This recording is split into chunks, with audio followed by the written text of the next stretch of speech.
হতে পারে, আবার লক্ষ লক্ষ মানুষ হত্যা করলেও জেনোসাইড নাও। যে মানে করেছি গণহত্যা, এটা আসলে যে হত্যা শব্দ আছে, মানে গণহারে হত্যা করলেই গণহত্যা হয়ে যায়। আমি একটু টেকনিক্যাল, তারপর আমি একটু বলতে চাই দর্শকদের উদ্দেশ্যে ব্যাপারটা একটু ক্লিয়ার করা দরকার। মানে আমরা অনেকেই হয়তো জানি না, একজন মানুষ হত্যা না করা হলেও গণহত্যা, বা গণহত্যা না বলে আমরা রাদার ইংরেজি শব্দটা বলি, জেনোসাইড হতে পারে, আবার লক্ষ লক্ষ মানুষ হত্যা করলেও জেনোসাইড নাও হতে পারে। যেমন একটা উদাহরণ দিই, হিরোশিমা নাগাসাকিতে দুটো নিউক্লিয়ার ওয়েপন ফেলার কারণে ইমিডিয়েটলি প্রায় 4 লাখ মানুষ মারা গেছেন, এবং এটার আফটার এফেক্টে অল্প সময়ের মধ্যে আরও 2-3 লাখ, মানে 7-8 লাখ মানুষ মারা গেছে ইমিডিয়েটলি। এরপর লম্বা সময়ের ক্যান্সার এগুলো বাদই দিলাম, এটা কিন্তু জেনোসাইড না। কিন্তু সার্বিয়ার হাতে সেব্রেনিৎসা ম্যাসাকারে 8,000 মানুষ মারা গিয়েছিল, ওটা একটা জেনোসাইড। কেন? আর ওই যে বললাম 8,000 না, একজনও নাও যদি মারা যায়। আমি জাতিসংঘের জেনোসাইডের ডেফিনেশনের একটা অংশ একটু সহজ বাংলায় যদি বলি, সেটা হচ্ছে এরকম।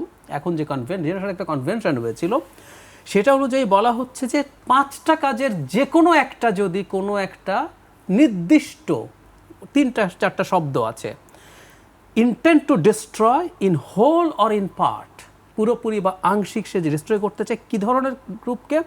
ন্যাশনাল, এথনিক্যাল, রেশিয়াল আর রিলিজিয়াস গ্রুপ। তার মানে এটা একটা স্পেসিফিক গ্রুপকে, যার একটা স্পেসিফিক আইডেন্টিটি আছে, সেটাকে টার্গেট করে হতে হবে 5টা কাজের যে কোনো একটা। 5টা কাজ কি কি? মেম্বার অফ গ্রুপকে কিল করা, তাহলে কিলিং একটা অপশন 1 নাম্বার। 2 হচ্ছে বডিলি অথবা মেন্টাল হার্ম যদি করা। আমি একটা উদাহরণ দিই, ভারতে মুসলিমদেরকে মুসলমান হওয়ার কারণে যখন টর্চার করা হয়, তাকে চাপ দেওয়া হয়, নানা রকম হ্যারাসমেন্ট করা হয়, এটা কিন্তু জেনোসাইডের সংজ্ঞায় পড়বে। মৃত্যুর দরকার নেই যে ও মুসলিম, আর কোনো পরিচয় নেই, ওই পরিচয়ে তাকে আমি মানসিকভাবে টর্চার করছি। তারপরে বলা হচ্ছে কোনো একটা প্ল্যান করা, যেটার মাধ্যমে তাদের ফিজিক্যাল ডিস্ট্রাকশন করা যাবে, সেটা। এমন কোনো স্টেপ নেওয়া যাতে ওই গ্রুপের জন্ম কমানো যেতে পারে। রোহিঙ্গাদের বিরুদ্ধে কিন্তু মিয়ানমার সরকার এই আইনটা করতে চেয়েছিল। রোহিঙ্গাদের জন্য একটা বিশেষ আইন, যেটা দিয়ে সে এর বেশি সন্তান নিতে পারবে না, অন্য জাতিগোষ্ঠী পারবে। এটা জেনোসাইডাল অ্যাক্ট, এটা জেনোসাইড। 4 নাম্বার, মানে যে কোনো একটা হলেই হবে। জীবন অবাক না করলে কে করবে? 28% মিল্ক ফ্যাটের অবাক করার সাথে ফ্রেশ মিল্ক পাউডার। জীবন অবাক করুক প্রতিদিন। 5 হচ্ছে কোনো একটা ওই গ্রুপেরই সন্তানদেরকে নিয়ে অন্য জায়গায় চলে যাওয়া। এরকম একটা ঘটনা ঘটেছিল, আমরা অনেকে জানি। অস্ট্রেলিয়ান অ্যাবরিজিনসদের শিশুদেরকে একসময় নিয়ে যাওয়া হয়েছিল। সো এই 5টা কাজের যে কোনো একটা, এর মধ্যে হত্যা হলো 1 নাম্বার, বাকি 4টা কিন্তু হত্যা না। তার মানে, এবং 5টার মধ্যে 2-3টেও না, যে কোনো একটা যদি হয়, ইটস জেনোসাইড হিসাবে, যদি আপনি প্রমাণ করতে পারেন।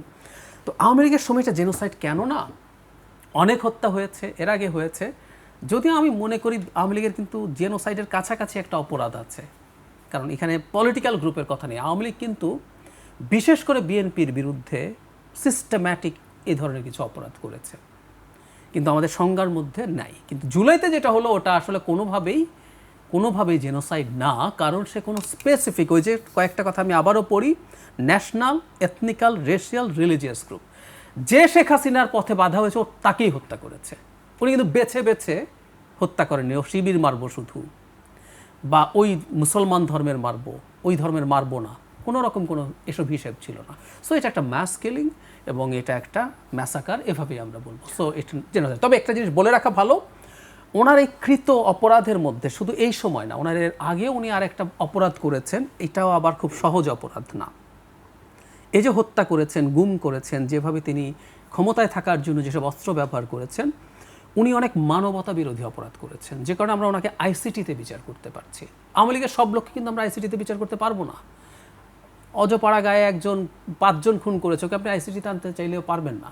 ওটা একটা ডিফারেন্ট সংজ্ঞা আছে, রোম স্ট্যাটিউট আছে, সেটা অনুযায়ী সংজ্ঞায় পড়তে হবে। সো শেখ হাসিনা শুধু খুন করেছেন তা না, ম্যাস কিলিং করেছেন এবং মানবতা বিরোধী অপরাধ করেছেন। সে কারণে আমরা তো বলছি, জাতিসংঘ বলছে তাকে চাইলে ইন্টারন্যাশনাল ক্রিমিনাল কোর্ট যেটা আছে, আইসিসিতেও বিচার করা যাবে। সো উনি গর্হিত অপরাধ করেছেন, কিন্তু এই শব্দটা যাতে আমরা কেয়ারফুলি ব্যবহার করি। ইনফ্যাক্ট 5 তারিখের পর থেকে যেখানে এই গণহত্যার আলাপ এসেছে, আমি তখন এটার বিরুদ্ধে